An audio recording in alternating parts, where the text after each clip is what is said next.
প্রিয় শিক্ষার্থীরা, কয়েকদিন ধরে গণিত ম্যাজিকের কৌশল শিখেছি তোমাদের। আবার আমরা বাংলা ব্যাকরণে ফিরে আসব। আজকের ক্লাসে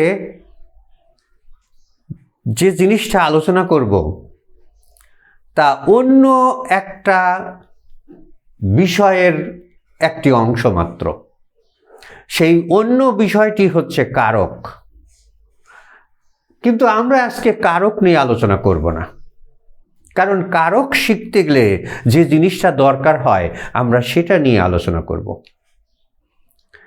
এবং পরবর্তী ক্লাসে এই আজকের বিষয়ের সহযোগিতায় আমরা কারক নির্ণয় করব অত্যন্ত সহজভাবে। লক্ষ্য করো, আজকের সেই বিষয়টা হচ্ছে বিভক্তি। তোমরা নিশ্চয়ই তোমাদের বইতে দেখেছ একই রকমের বিভক্তি বিভিন্ন জায়গায় দেওয়া হয়েছে, কিন্তু আমি এগুলোকে পরিশুদ্ধ করে তোমাদের এমন একটা বিভক্তিতে নিয়ে আসব যেটা তোমরা খুব খুশি হবে দেখলে। লক্ষ্য করো, আমরা জানি যে বিভক্তি হচ্ছে 7টা, সপ্তমী বিভক্তি পর্যন্ত। তো এই বিভক্তির আমরা বই খুললে, এমনকি বোর্ডের বইতেও একই বিভক্তি 3-4 জায়গায় রয়েছে, যাতে তোমরা কোনো কিছু বলতে গেলে দ্বিধান্বিত হয়ে উঠবে। কাজেই আমি এমন একটা পরিশুদ্ধ রূপ তোমাদের সামনে উপস্থাপন করব যেটা তোমাদের অত্যন্ত কাজে লাগবে। লক্ষ্য করো, প্রথমা বিভক্তি।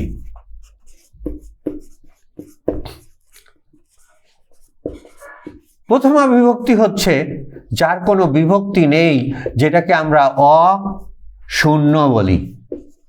অশূন্য অর্থাৎ যেটাকে শূন্য বিভক্তি বলা হয়, এটাই প্রথমা বিভক্তি। দ্বিতীয় বিভক্তি,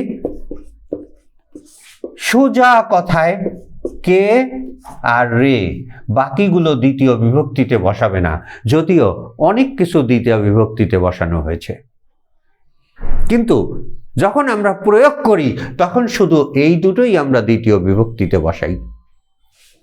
এবার লক্ষ্য করো,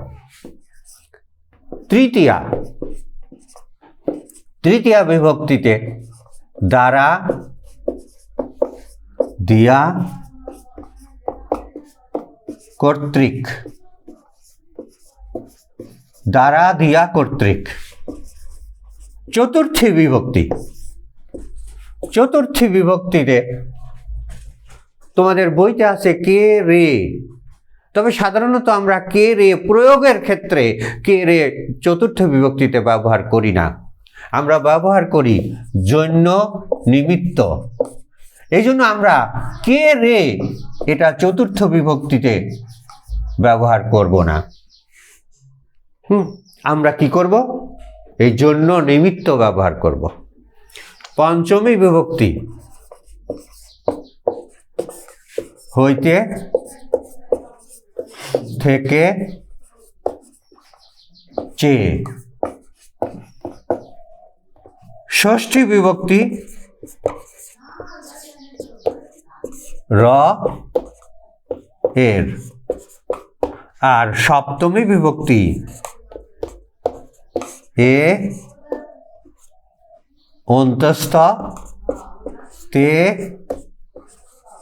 এতে। তাহলে দেখতে পাচ্ছ সবগুলো বিভক্তি আলাদা আলাদা, অর্থাৎ প্রয়োগের ক্ষেত্রে কিন্তু আমরা এইটাই ব্যবহার করি, আমরা অন্য কোনোটা ব্যবহার করি না। একই বিভক্তির সাথে একই বিভক্তি 3-4 জায়গায় ব্যবহার করি না, প্রয়োগের ক্ষেত্রে আমরা এইটাই ব্যবহার করি। তাই তোমাদেরকে আমি পরিশুদ্ধ রূপে বিভক্তি দিয়ে দিলাম। আগামী ক্লাসে যখন আমরা কারক নির্ণয় করব তখন নিশ্চয়ই তোমরা এই বিভক্তির সাথে সহজেই কারক বিভক্তির অধ্যায়টা শেষ করতে পারবে। তোমরা আমাদের সম্পূর্ণ ভিডিওটা দেখে আমাদের সাথে থাকো এবং ইনশাআল্লাহ তোমাদের উপকার হবে।